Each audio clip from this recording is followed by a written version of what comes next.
2 cáncer juntos y a veces 4 cáncer juntos. Cáncer de piel lo dejo siempre solito porque es como un tema bastante aparte, es bien particular. De hecho, se van a dar cuenta que cáncer de piel no aparece en los listados de incidencia de cáncer. No está en ninguna lista y sin embargo es el cáncer que tiene mayor incidencia. Así que es un cáncer súper particular para tener en cuenta. Pero está lindo y tiene muchas partes. Sí. El otro día preguntaban los chicos en el grupo, bueno, de patológica, si va este cáncer de tiroides. ¿Tenés No, idea mira, vos no o es no? parte del programa, pero a vos en teoría te pueden preguntar sobre cualquier cáncer generalidades. Es decir, si aparece un cáncer maligno en tiroides, ¿qué características va a tener? Bordes irregulares, crecimiento rápido, probabilidad de metástasis, no está encapsulado, mitosis atípicas, pleomorfismo nuclear, y empezás a mandar así la chorrada de cosas ingeneralizadas que vos tenés. De la misma manera que hay un informe que es de colecistitis que tiene displasia. Esa displasia da pie a hablar de cáncer de vesícula. Aunque nosotros no veamos cáncer de vesícula, no veamos de tiroides, siempre cabe la posibilidad de que les digan, y si acá hubiese un cáncer, ¿qué características tendría? Y ahí mandan todas las diferencias de cáncer maligno versus cáncer benigno. Que esa es realmente la pregunta, digamos, no cáncer de tiroides, sino cáncer. Hay un informe que es de tiroidectomía, se sacó toda la tiroides porque había un cáncer bien grande, bien agresivo, se saca la tiroides. Y ese también, como les digo, no es para que hablen de cáncer de tiroides en sí, sino de generalidades del cáncer y de por qué se hace una tiroidectomía. Es más que nada para ver el método. Bien, Jo. La verdad, chicos, que hoy creo que estoy hablando una banda. Debe ser remil frustrante hacer una pregunta así como Romy, que me preguntó 2 palabras y yo le contesté, no sé, al menos un párrafo y medio. Pero bueno. No, bueno, pero está bueno para que uno sepa cómo encararlo al tema por si te preguntan, ¿entendés? Claro, y todo eso lo vamos a ver en informes la semana que viene. Ahora vamos a lo que nos corresponde, que es este señor cáncer de piel. Ahí les comparto la pantalla. Y pongo a grabar.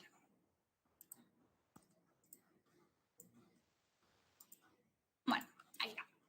Vamos con cáncer de piel, que van a ver que es recontra interesante y seguramente aprendan un montón de cosas para la vida diaria, porque cáncer de piel se van a topar con mucha gente que les haga preguntas. Vamos a analizar los factores de riesgo, describir la morfología y señalar lesiones precursoras, características, factores pronósticos y predictivos para cáncer de piel. Primero que nada, marcar acá el tema de la incidencia. Como les decía recién, cáncer de piel, tanto a nivel mundial, pero particularmente Argentina, tiene un índice alto de cáncer de piel. No sé si se acuerdan los otros cánceres que veníamos viendo, decíamos 73 casos de cada 100.000, ya era muchísimo. Este es 240 casos por cada 100.000 personas. O sea que cáncer de piel va a ser recontra frecuente y nos vamos a dar cuenta que es por los factores de riesgo que tienen. Para hablar de cáncer de piel, lo vamos a clasificar en 3. Carcinoma de células basales, que es el más frecuente, de células escamosas, el segundo más frecuente, y de melanoma, el menos frecuente por suerte porque es el más agresivo de todos. Y vamos a arrancar por este de acá, el basaloide, también se llama, lo pueden encontrar así. Cuando hablemos del cáncer de células basales, es importante, como decía recién, saber que es el más frecuente de los tipos de cáncer de piel. O sea, 8 de cada 10 cánceres de piel son de tipo basaloide o de células basales. O sea que aparece un montón y hay muchas probabilidades de que nos encontremos con un informe de este tipo de cánceres. Una de las características que tiene es que es uno de los menos agresivos porque tiene un crecimiento bastante lento y no suele hacer metástasis, es un porcentaje menor al 5%, bastante bajo. Va a estar generalmente asociado a las pieles que estén dañadas por el sol y en personas que estén con escasa pigmentación. Acá nos estamos refiriendo a las personas que son ultra blancas, que llegue enero y la gente le sigue diciendo, yo me incluyo, nos dicen, che, qué blanca que ¿estás bien? Bueno, sí, yo soy súper blanca y en invierno peor todavía, che, ¿estás enferma? No, este es mi color de piel. Hay gente que tiene una pigmentación muy bajita y es una predisposición al daño que se recibe por el sol. Entonces, estar asociado a ese tipo de cánceres aquí. Y el 70% vamos a ver que se dan en la cara, en el cuello y en las orejas. Eli, ¿se te ocurre por qué puede ser?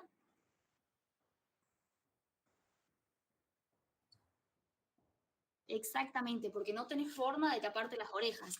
Vienen gorritos para orejas, pero la verdad que yo no usaría un gorrito de orejas y bueno, el tema cuello, cara, siempre va a estar expuesto, a menos que uno ande con pasamontaña. Ay, sí. Los inventos chinos y ahora que en vez de barbijo la gente usa un súper polerón hasta los ojos, también sirve. O los ladrones que usan ese pasamontañas que le dejan solo los ojos al descubierto. Pero, aunque usted no lo crea, también hay carcinoma basaloide en el ojo, así que a no quedarse tranqui con eso. Los factores de riesgo van a ser similares en los cánceres de piel entre sí, pero los vamos a marcar por orden de importancia. En el de células basales, el que más importa es la radiación ultravioleta, la luz que se recibe de los rayos solares y también de las camas solares. Esto va a suceder porque producen mutaciones a nivel genético y se van a ir acumulando. Entonces también juega un papel acá el envejecimiento. ¿Por qué? Porque aumenta la cantidad de acumulación de daño del ADN que se recibió por la exposición solar. Más allá de que nosotros sabemos que el envejecimiento siempre va a ser un factor de riesgo porque hay una disminución de la inmunidad y del equilibrio dentro del cuerpo. Entonces eso sería como lo más fundamental con respecto al factor de riesgo que tiene. También nos va a interesar conocer las mutaciones genéticas que puede tener, que en este caso se llama la vía de Sonic Hedgehog. Si es que le sirve como para recordarlo, a mí me sirvió un montón. Sonic Hedgehog es el erizo azul del juego de Sonic, no sé si alguno juega, pero bueno, es ese erizo y el señor que lo descubre le puso ese nombre porque vio que tenía forma de erizo la anomalía que estaba en la regulación del gen. Así que es un dato de color interesante. El albinismo va a ser otro factor de riesgo por la escasa pigmentación y también las lesiones o inflamación crónica, por lo que habíamos visto en la carcinogénesis, de que toda lesión crónica o inflamación persistente va a producir una proliferación mantenida en el epitelio y eso va a hacer que aumente la probabilidad de error, más que nada en el tema mutación del ADN y mal doblamiento de las proteínas. Con respecto a lesiones precursoras, acá no tenemos nada para decir.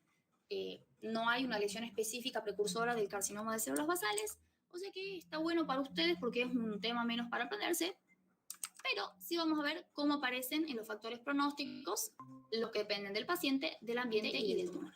Del paciente acá dijimos que era un paciente blanco, bien blanquito. Y son pacientes que, según dónde viven, esto vale para todos los cánceres de piel, va a ser la exposición que tengan al sol. ¿Por qué? Porque no es lo mismo decir, vivo en Buenos Aires, donde está lleno de edificios, donde casi no te da el sol, a decir, vivo en Catamarca, en un pueblito en el que todo el día te está dando el rayo del sol encima. Y no te podés esconder del sol. ¿Por qué? Porque te tenés que tomar el colectivo a varias cuadras de distancia, porque tenés que caminar para ir a comprar el súper, porque todo es una constante exposición al sol, igual que en Tucumán, igual que en Salta, igual que en Santiago. No tenemos tanta arquitectura que nos proteja del sol como otras provincias. Y eso va a pasar mucho también en lugares que estén altitudinalmente más cerca del sol. Y los dependientes del tumor van a ser el tipo y subtipo, la histología y la estadificación. El tipo y subtipo acá puede ser superficial, multifocal o nodular. Pero acá tengan en cuenta que cuando hablemos de tipo, realmente es tipo de células basales. Un subtipo es clasificarlo así, superficial, multifocal y nodular. Y un subtipo sería hablar de superficial, multicéntrico, nodular o esclerodermiforme, que son muchos patrones que pueden aparecer dentro de la variedad del cáncer de células basales. Pero lo que más se tienen que acordar es que es de células basales. El grado de diferenciación, como estamos hablando acá de un epitelio estratificado, vamos a hablar del porcentaje de queratinización que tiene. Y recuerden que dentro de esa queratinización no toda va a ser normal, muchas van a ser anómalas, atípicas. Vamos a ver también qué tanta mitosis atípica encontramos y el pleomorfismo nuclear, que siempre recuerden que mientras más mitosis atípica, más pleomorfismo haya, más agresivo va a ser el cáncer. La estadificación la hacemos con el sistema de TNM. Recuerden que cuando aparece una X significa que no se puede medir. Cuando aparece 0 es que no hay. Y cuando aparece 1 en adelante, ya hay. En el caso de T1 es una neoplasia que mide menos de 2 centímetros en su lado más largo. O sea, uno ve la manchita, la mide en el lado más largo, es la que mide menos de 2 centímetros. En T2 va a ser aquella lesión que mida entre 2 y 5 centímetros, en siempre el diámetro más largo. y T3 más de 5 centímetros. Ahora, T4, más allá del tamaño que tenga, importa qué invade y qué no invade. ¿Por qué? Porque en T4 ya va a empezar a aparecer en el cartílago, en el hueso, en el músculo, en la parte grasa, como que empieza a infiltrar. Y eso es lo que también le va a dar esa característica agresiva que va a tener en un estadio ya final, que es T4. Factores predictivos tampoco tenemos de momento para cáncer de células basales, así que es bastante más cortito. Sí tenemos que comprender la morfología que les decía recién, en el que el cáncer de células basales, como dice su nombre, viene de la capa basal de la epidermis o de los folículos, pero no de los epitelios de las mucosas. Y va a aparecer generalmente como una pápula perlada que tiene los vasos bien dilatados. Y cuando decimos bien dilatados, nos referimos a que yo realmente, macroscópicamente, o sea, sin necesidad del microscopio, yo voy a ver los vasos que tiene esa pápula. La pápula es, por si no queda claro, la pápula es como una elevación, una sobreelevación que se arma. Algunos van a tener melanina y si tienen melanina van a adquirir una macroscopía similar a la del melanoma, entonces por ahí puede prestar a la confusión cuando uno lo ve desde arriba. Y tienen tendencia a ulcerar y cuando ulceran pueden invadir localmente más tejidos. Así es como nosotros vemos, esta es la típica pápula perlada que les decía. Es esta sobreelevación, como si fuese una ampollita, súper colorada. ¿Por qué? Porque tiene una tremenda vasodilatación, los vasos están bien congestivos. Y cuando tiende a ulcerarse, también por ahí medio que se cicatriza y nos queda un poquito más así. Entonces, estas son las dos formas clásicas que tenemos de presentación para el cáncer de células basales. Y acá recuerden que el factor más importante va a ser la exposición solar y que va a ser mucho más frecuente en regiones cálidas y en lugares que sean más soleados que en lugares más como el sur, que en el sur no tenemos tanta exposición al sol como en el norte. Ahora vamos con carcinoma de células escamosas. Acá vamos a ver que tiene algunas características similares y aquí vamos a ver que hay una ligera incidencia mayor en el hombre, en el sexo masculino.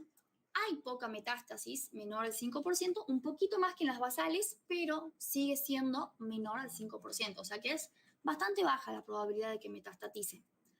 Y se da también en zonas fotoexpuestas, acá principalmente en la cara. Y se va a dar no solo en las personas que son bien blanquitas que decíamos recién, sino aquellas personas que cuando se exponen al sol se ponen rojas, coloradas, tomate, que los ves, los tocas y les arde. ¿Por qué? Porque acá cuando estas personas se exponen al sol, como no tienen el factor protector de la melanina, que es como un obstáculo para que llegue a afectar las otras células de las radiaciones, esta se inflama. ¿Y qué pasa con la inflamación? Tétrado de Celso. Entonces tiene color, calor, rubor, tumor y dolor. Eso es lo que nosotros tenemos cuando alguien se pone el rojito. Es una inflamación gigantesca. Así que eso es lo que va a predisponer. ¿Por qué? Porque es una persona que va a sufrir muchas inflamaciones en la piel. Los factores de riesgo, acá de nuevo, el más importante es la luz solar y también las fuentes de las camas de bronceado, las camas bronceadoras, digamos, también van a aumentar la probabilidad de que aparezca este tipo de cáncer. El envejecimiento, y acá factores medioambientales como ser que haya mucho acre o que haya carcinógenos industriales, que acá, bueno, más que nada hay un hidroarsenicismo crónico regional endémico, que es un factor de riesgo. ¿Por qué? Porque va a producir también que haya mutaciones. También nos va a interesar la exposición a las radiaciones, la inmunosupresión, que haya mutaciones genéticas, que haya lesiones e inflamaciones crónicas, que ya lo vimos, y acá la típica mutación que aparece es del P53, que recordamos que el P53 era un supresor tumoral. Entonces, si yo no tengo un supresor tumoral, no tengo quien suprima mis tumores, por lo tanto, puedo tener tumores.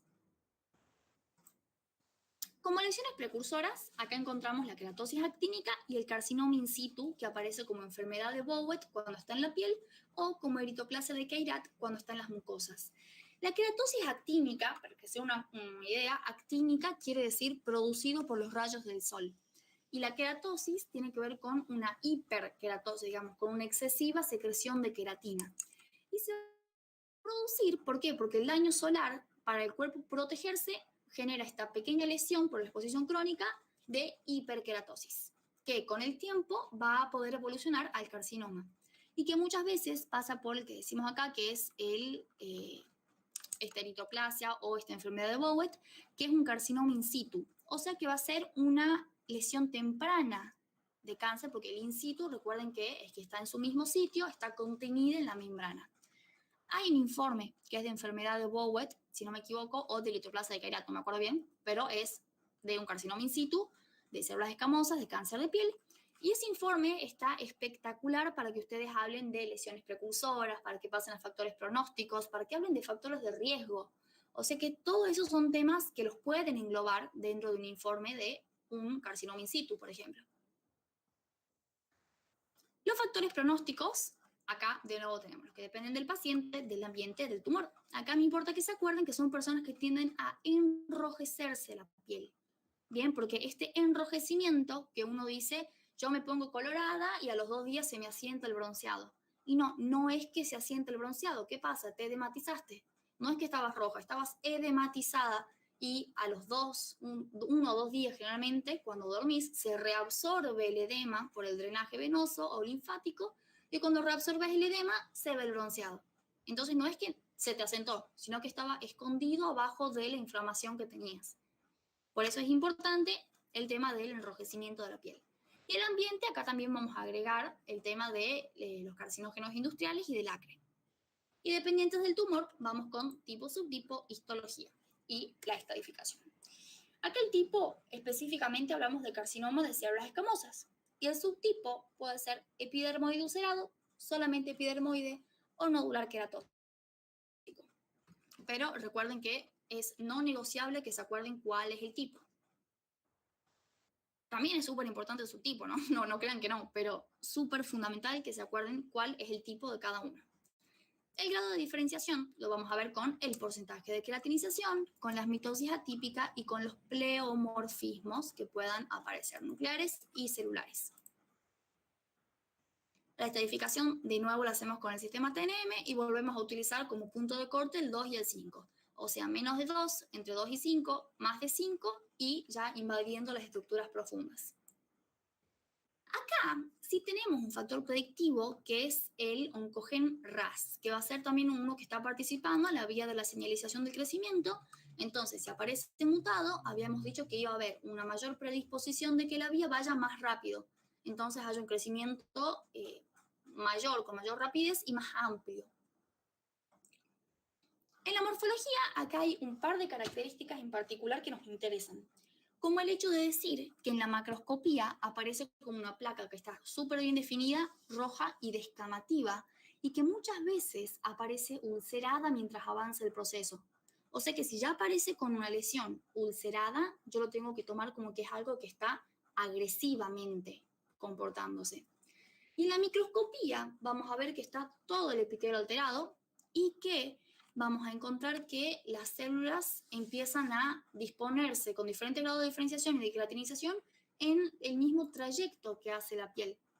O sea que ese es otro factor que por ahí aparece bastante en los informes, más que nada para que sepan a qué se refiere. Y que sepan también que acá pueden aparecer lo que se llaman las perlas córneas, que va a ser una característica de cuando está bien diferenciado generalmente el carcinoma. Y así es como aparece, como decía, es como un medio sobrelevado, bien colorado, muchas veces tiende a ulcerar y a costrificar de esta manera.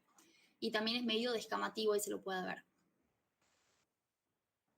Hasta acá se va entendiendo cómo viene la mano con cáncer de piel. Sí, hijo. Bien, buenísimo. Ahora vamos con melanoma. Melanoma lo dejo para el final, no solo por la baja incidencia que tiene en relación con los otros, sino porque es bastante más diferente lo que tenemos para decir, digamos, agregamos muchas cosas acá. Primero que nada, decíamos que es poco frecuente, es el 1% de los cánceres de piel, o sea, bastante bajo, lo que está muy bueno porque tiene una mortalidad tremendamente alta. Y aparece también en zonas fotoexpuestas, más típicamente en la espalda alta y en las piernas, no tanto en la cara como otros. Suele estar asociado con la edad y con pieles blancas y son mayormente esporádicos, o sea, no tan relacionados con el riesgo hereditario. Los factores de riesgo, acá fíjense que la luz ultravioleta no está al principio, como veníamos diciendo recién. Acá lo que más importa es la edad. O sea, el principal factor de riesgo para melanoma siempre ha sido y va a seguir siendo la edad del paciente, más allá de la exposición solar. ¿Por qué? Porque hay muchos melanomas que aparecen en áreas que no son expuestas. Y tengan en cuenta que no solo afecta a la piel, también puede aparecer en la mucosa oral, puede aparecer en el ojo. De hecho, la neoplasia maligna más frecuente del ojo en adultos es el melanoma. Otro factor de riesgo van a ser las pieles claras, las pieles con pecas, más que nada las personas que tienen muchas pecas y que no siempre tuvieron esas pecas. O sea, no las personas que toda la vida tuvieron pecas y que siempre tuvieron un montón de pecas y quedan preciosas, sino aquellas personas que tenían pocas pecas y ahora tienen muchas, o aquellas personas que nunca tuvieron pecas y les salen pecas de repente, o de a poquito le van saliendo cada vez más pecas. Esa es la característica de estas pecas, o incluso aparecen muchos nevus también. Pero recuerden que no es las personas que siempre las tienen, sino las que tienen un aumento. Sí va a importar la exposición a la luz ultravioleta por las mutaciones que puede producir. A veces importa el antecedente familiar de melanoma, las lesiones de inflamación crónica y de inmunosupresión, que siempre son unas bajo la manga. Pero recuerden que el más importante va a ser la edad. Aquí con lesiones precursoras vamos a hablar del nevus displásico y del melanoma in situ. Y acá está bueno que recordemos que el nevus normal es el lunar y que cuando hablemos de un nevus displásico ya va a ser que tiene características alteradas en su citoarquitectura. O sea que eso es lo que lo va a convertir en una lesión precursora. Porque si no tuviese el displásico, si fuese un nevus normal, no sería para nada una lesión precursora. Pero como es displásico, es importante reconocerlo como una lesión previa o preneoplásica. Muchas veces también aparece. Vamos a ver que este tipo de lesiones aparecen no solo con alteración de la arquitectura, que bueno, es la definición de la displasia en sí, sino que muchas veces también va a aparecer con necrosis, va a aparecer con características de irregularidad que ya empiezan a aparecer, aparecen con muchas veces mutaciones. Y cuando ya aparece el tamaño mayor a 5 milímetros, que aquí está explicado, cuando aparece mayor a 5 milímetros, vamos a ver que a partir de ahí uno ya lo empieza a tomar en cuenta como un factor de riesgo o como lesión precursora. ¿Por qué? Porque si ustedes se fijan en el brazo, si es que tienen algún lunar, yo tengo 2 en el brazo izquierdo, son lunares chiquititos, los que uno tiene generalmente son puntitos. Es más, yo diría que los míos miden menos de 1 milímetro, parece un puntito hecho con lapicera. Entonces piensen que uno mayor de 5 milímetros ya es bastante más grande que lo que uno está acostumbrado a ver, y esto es lo que debería llamar la atención y mandarnos a consulta. Pero bueno, muchas veces la gente no se los ve o no sucede en este momento. Y estos nevus pueden ser varios y pueden llegar a ser cientos, va a depender de la persona. Son planos o muy poquito elevados y con una pigmentación variable, como decíamos, con bordes irregulares. En la microscopía vamos a ver no solo displasia ni atipías también, sino que forman varios nidos de estos melanocitos alterados que van a empezar a sustituir la capa de las células basales normales por células alteradas, que ya les voy a mostrar un poquito más adelante en un dibujito que lo explica bien. Cuando lo clasifiquemos a el nevus, nosotros lo vamos a hacer según si tuvo exposición solar o no tuvo exposición solar, el melanoma, perdón. El que tiene exposición solar puede ser una forma extensiva superficial, nodular o de lente o maligno.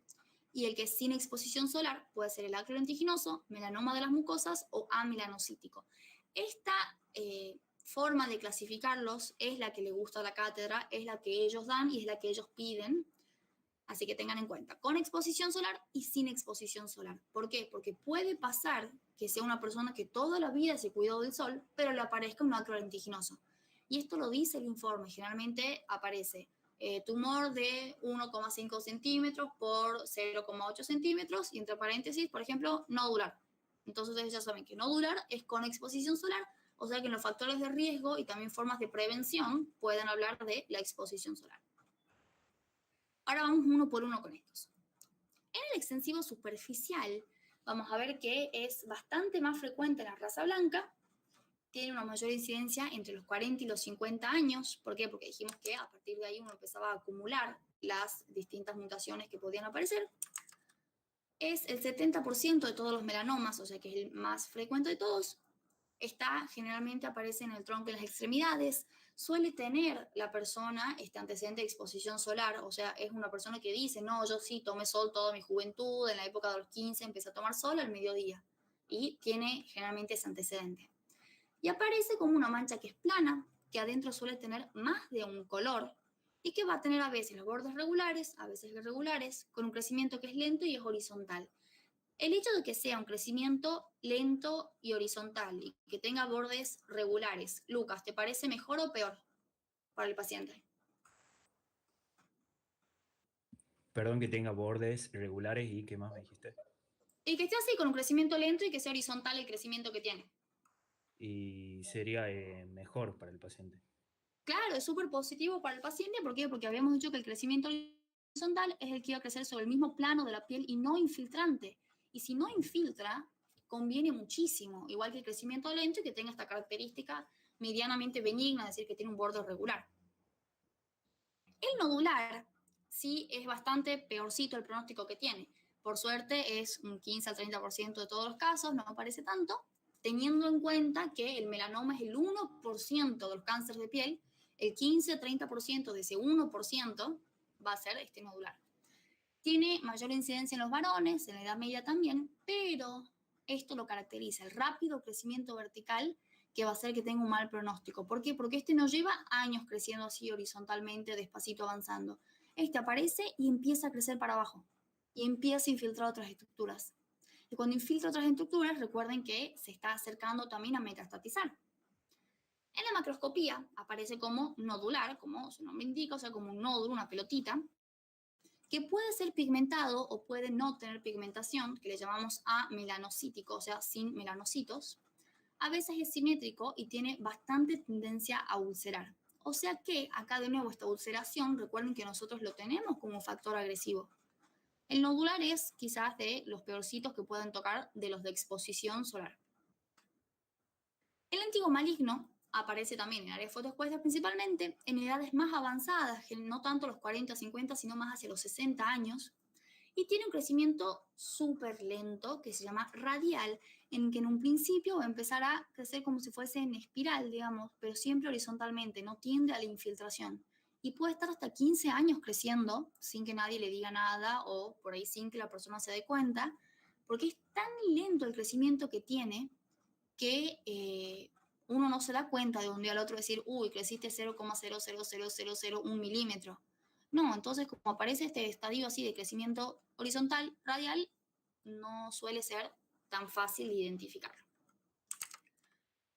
Puede llegar a medir hasta 6 centímetros, eso sí, ya es enorme, imagínense que en este crecimiento adentro puede llegar a ser súper grande. Generalmente la pigmentación es oscura y tiende a la regresión. Y acá con regresión nos referimos a que, por ejemplo, crece hacia la izquierda, pero va desapareciendo desde la izquierda, hacia la derecha. Entonces como que se va moviendo, ¿por qué? Porque crece de un lado, pero va desapareciendo del otro. Entonces, como que eso por ahí a veces llama un poquito la atención a las personas, pero no tanto. Y ahora vamos con los que son sin exposición solar. Los que son sin exposición solar, el más frecuente es el acro lentiginoso. Lentiginoso, recuerden que es con forma de lenteja, o sea que parece una lentejita, y tiene la característica de que ya no va a aparecer en la cara, en los hombros ni en el cuello. ¿Por qué? Porque no necesita exposición solar. Este va a aparecer en las palmas de las manos, en la planta del pie, debajo de las uñas, en las mucosas, que, a ver, son zonas bastante más difíciles de revisar y zonas que uno no tiende tanto a estar vigilando. Es más frecuente que aparezca en la raza negra, en las edades avanzadas, y tiene primero una fase de crecimiento que es radial, o sea, como decía, viene así horizontal creciendo, pero siempre horizontal, hasta que en un punto se vuelve invasiva. Cuando se vuelve invasiva, ya va a estar más cerca de metastatizar, aunque en general este acro lentiginoso no metastatiza tanto como otros. Pero bueno, tiene estas dos fases de crecimiento súper importantes. En general va a tener un mal pronóstico y lo vamos a encontrar como una lesión que es lentiginosa, con forma de lenteja, pero plana, que suele ser gris o gris oscuro, amarronado, y lisa, que es hiperqueratóxica y que tiene tendencia a ulcerar. Ahora, yo les pregunto, ¿a alguno se le ocurre por qué podemos decir que esta lesión es de mal pronóstico? Si el crecimiento que tiene una parte radial y ¿Por qué podría ser de mal pronóstico este cáncer? Porque es invasiva. Bien, porque tiene esta fase invasiva. ¿Y por qué más?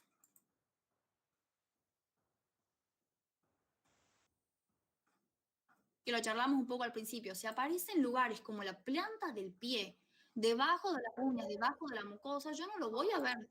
Entonces va a estar años creciendo. Claro, además si aparece una persona de piel oscura y le aparece una mancha también de piel oscura, no se la va a ver o va a pasar muy desapercibida. Entonces no suelen consultar temprano, suelen consultar cuando ya está bastante avanzado. Eso va a ser también un factor de riesgo. Y lo mismo va a pasar acá con el melanoma de las mucosas. El melanoma de las mucosas también, por suerte, tiene una baja incidencia, pero ¿qué va a pasar acá? Este aparece en la mucosa oral, nasal, conjuntival, genital y anorrectal.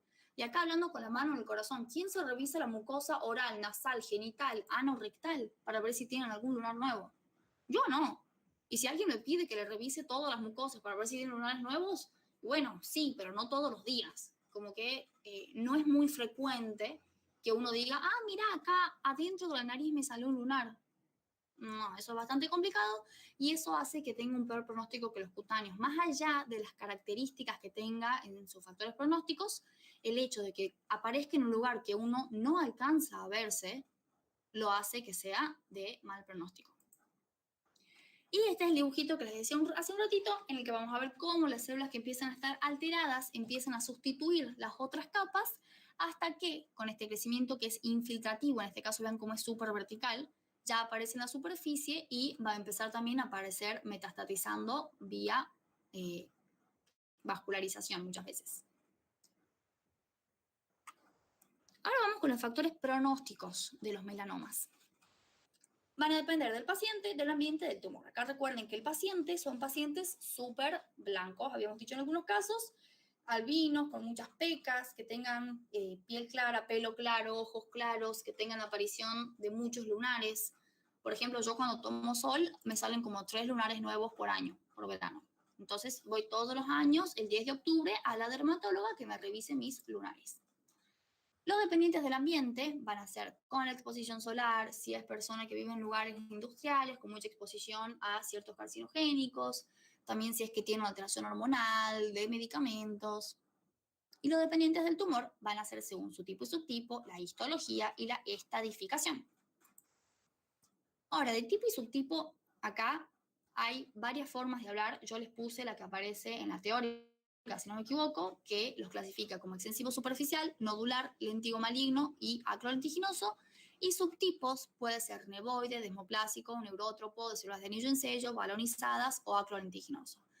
Pero recuerden que también una forma de clasificarlos, que no es según la histología, sino según los factores de riesgo, va a ser si es que hubo o no exposición solar, de los cuales vamos a aparecer como el más importante de los sin exposición, el acrolentiginoso, de los con exposición, el extensivo y el nodular. El grado de diferenciación histológica lo vamos a hacer con el porcentaje de queratinización, porque estamos hablando de un epitelio estratificado, con las mitosis atípicas y con el pleomorfismo nuclear y celular. Estos acuérdense siempre porque van a ser útiles para todos. Y la estadificación acá la hacemos con el sistema de TNM. ¿Pero qué tiene de diferente acá?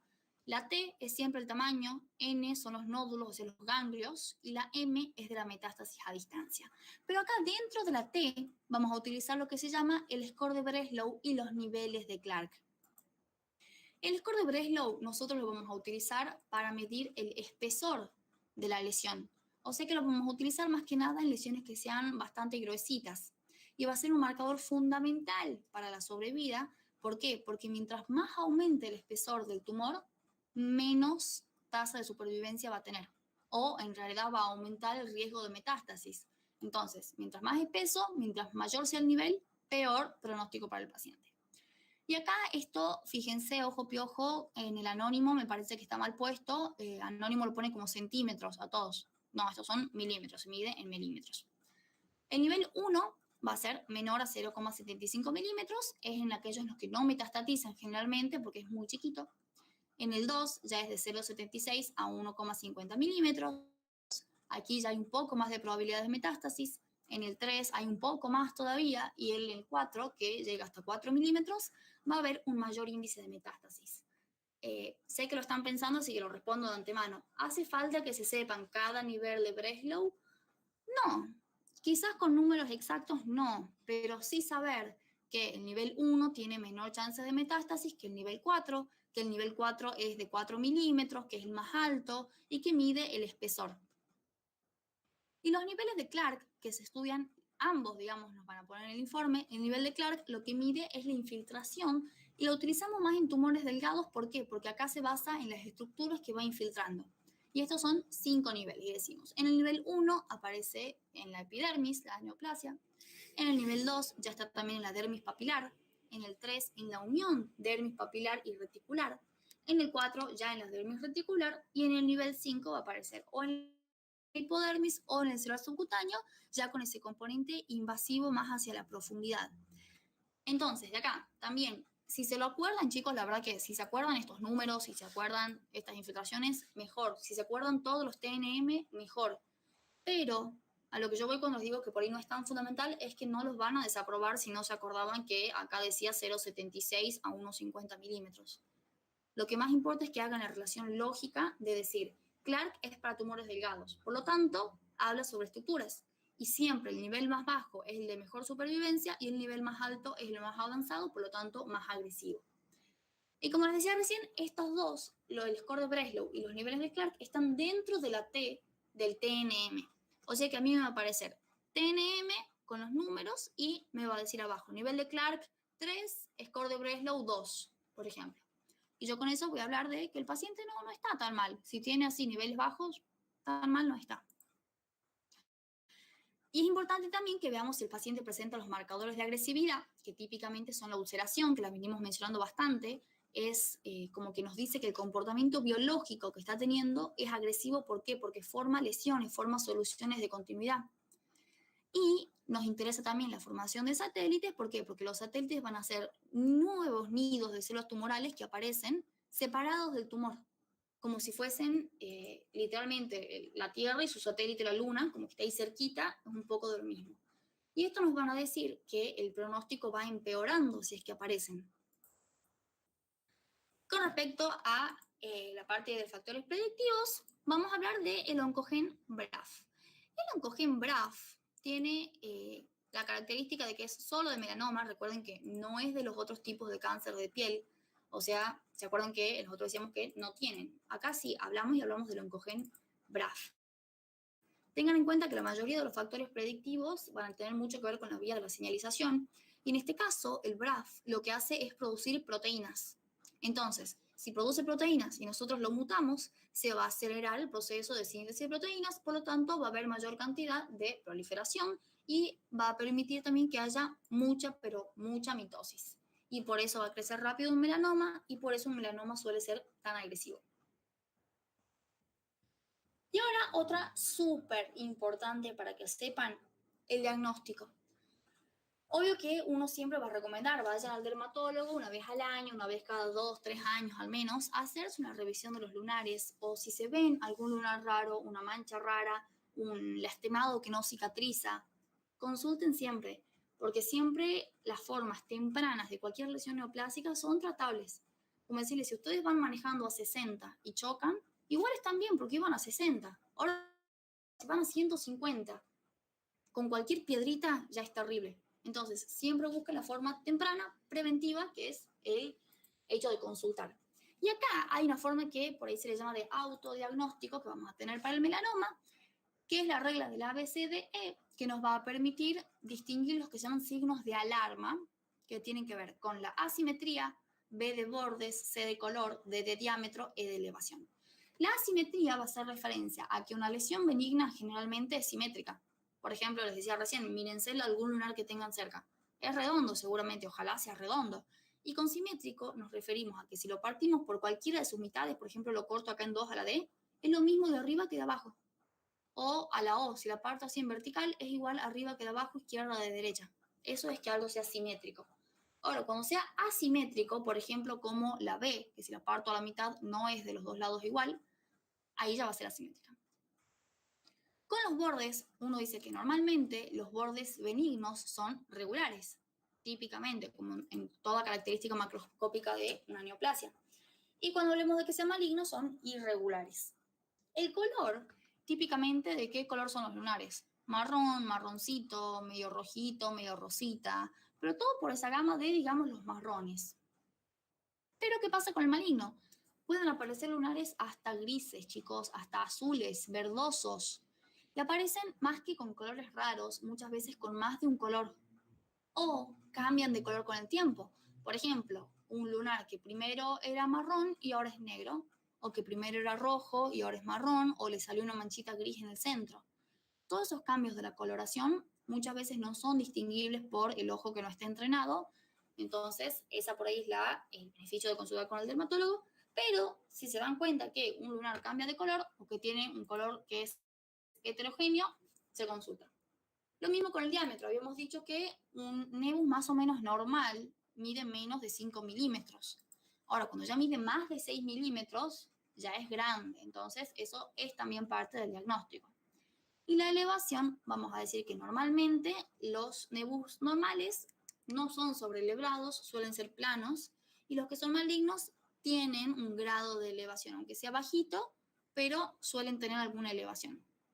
Y este ABCD está muy bueno que lo sepan y que lo conozcan, primero que nada para implementarlo ustedes, para que se revisen cada tanto sus lunares, para que tengan en cuenta de la gente de su casa, vecinos, amigos, etc. De hecho, hay un caso súper famoso que un periodista estaba dando su nota, tranqui panqui en la tele, y lo llamó a alguien que estaba viendo, un médico, y le dijo, mira, ese lunar que tenés en el cuello es muy feo, hacételo ver. Y después el señor avisó, miren, la verdad que tenía era un melanoma, y se dio cuenta porque alguien le avisó por la tele, o sea, nada que ver. Y ahí juega muchísimo el tema de la prevención y darse cuenta. Y lo otro muy importante, no les voy a mentir, aquí entre nos, queda fantástico que lo digan en el final.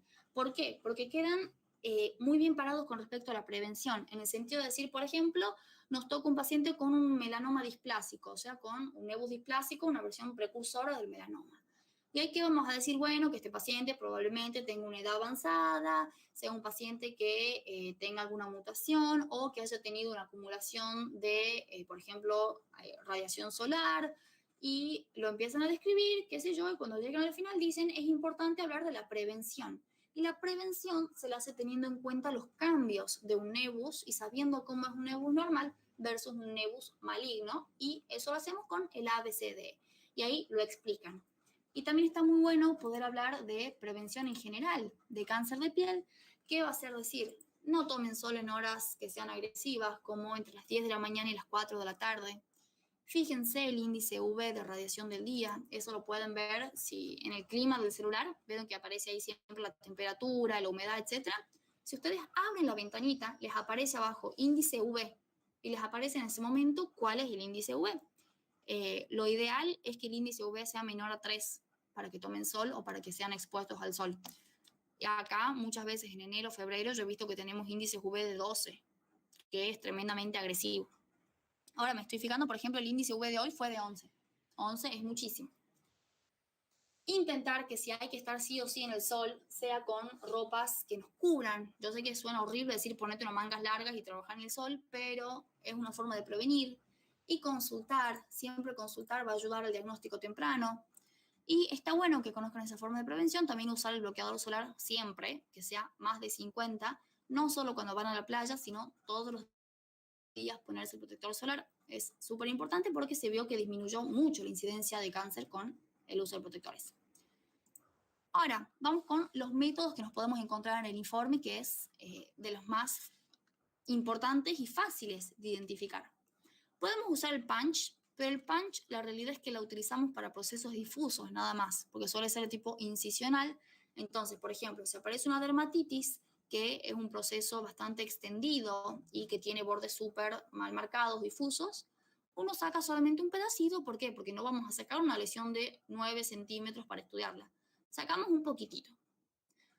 En cambio, vamos a encontrar mucho en este tipo de nebus la escisional, y vamos a encontrar que se hace con la técnica de Losange, que es la que habíamos dicho que se cortaba en forma de pelota de rugby o de uso o de ojo o lo que más les guste, pero se corta así, en forma de uso, y queda la lesión en el medio. Entonces se saca toda la lesión, por lo tanto es escisional. Y ustedes se van a dar cuenta que en el informe aparece diciendo márgenes quirúrgicos, ya sea libres o comprometidos, pero habla de los márgenes quirúrgicos porque se usó la técnica de los anchos. También se puede usar la incisional cuando estemos hablando de un borde de la úlcera, que ya lo habíamos charlado un poquito antes, o cuando sean procesos difusos, como decíamos recién, la dermatitis. Y el shave se lo usa cuando necesitamos obtener una muestra del epidermis y la dermis, pero no lo usamos muy seguido. Y fundamental que sepan, no lo usamos nunca en melanoma.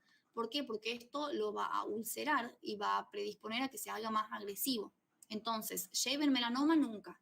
Lo más frecuente que van a encontrar es la escisional cuando hablemos de cáncer de piel. Tengan eso en cuenta y fíjense que los informes van a decir palabritas claves, como decíamos recién, márgenes quirúrgicos, bordes libres, técnica de Losange. De hecho, los que estuvieron tomando el año pasado decía biopsia escisional con Losange de un nebus de piel, bla, bla, bla. O sea que tengan eso en cuenta. Y con esto estaríamos cerrando ya cáncer de piel y toda la parte teórica en realidad del cursado. Este sería como el final. Ahora, a modo de mini resumen, ¿qué es lo más importante de todo? Que de cada cáncer se acuerden factores de riesgo, lesiones precursoras, factores pronósticos, factores predictivos. Y no tanto en lo minucioso, sino el hecho de saber decir qué es una hiperplasia atípica, por qué influye lo atípico en que sea una lesión precursora, cuando evoluciona carcinoma in situ, que después evoluciona infiltrante. Eso, acordarse ese orden cronológico que tiene la lesión. Y en esto particularmente de piel, acordarse que las lesiones generalmente van a aparecer en el diagnóstico, se les va a decir cuál es la lesión. Los factores de riesgo en el de basales y en el escamoso es principalmente la luz ultravioleta, en tanto que la melanoma es el envejecimiento. Y aprender a analizar y a describir las características que ustedes ven en el informe. Porque con piel van a ver que son de los informes más largos que hay. Y me refiero a largos con extensos. ¿Por qué? Porque aparece el tamaño tumoral, el score de Breslow, el de Clark, el T, la N, la M, la metástasis, los bordes, la coloración, la ulceración. Tienen todo un listado de cosas que aparecen o no aparecen. Entonces, mientras más largo el informe, sinceramente, mejor para ustedes porque tienen más herramientas para hablar. Y si tienen esas herramientas, es importante que aprendan a identificarlas. ¿Hay alguna duda sobre cáncer de piel?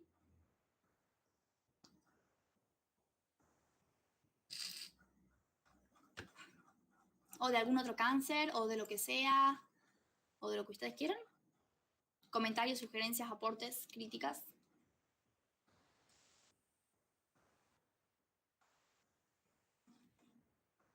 ¿No? Bueno, les cuento. Mañana mi idea era que tengamos la clase bien tempranito, tipo 8 de la mañana, pero me surgió una